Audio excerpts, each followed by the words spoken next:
जाता नहीं हर बोला बाए बाए बाए भंगिया खातिर न करी हाय हाय हाय जाता नहीं हर बोला बाए बाए बाए भंगिया खातिर न करी हाय हाय हाय रहे के पड़ी तोहरा अब भंगिया बिन रहे के पड़ी तोहरा अब भंगिया बिन गौरा देव घर में गौरा देव घर में ले बजा के दू कट्ठा जमीन जे बैठे भांग पीसे के मशीन गौरा देव घर में ले बजा के दू कट्ठा जमीन जे बैठे भांग पीसे के मशीन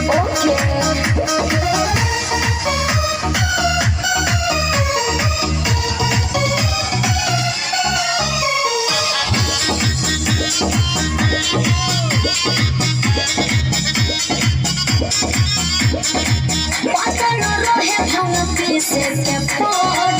हमारा दिन रात जी तोड़ते तेरे स्थान करते हम शादी और होंगे तोहरा साथ जी और होंगे तोहरा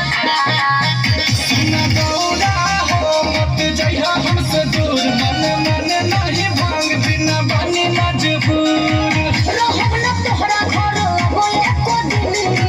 रहब न तोहरा घर अब एको दिन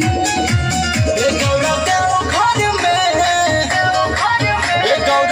घर में ले बजा के दू कट्ठा जमीन जे बैठे भांग पीसे के मशीन गौरा देव घर में ले बजा के दू कट्ठा जमीन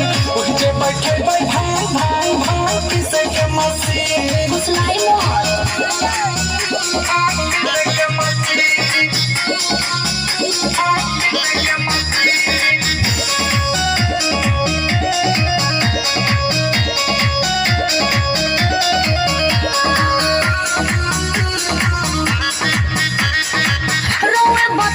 गाजा भंगे में कौन मिलेला सवाद जी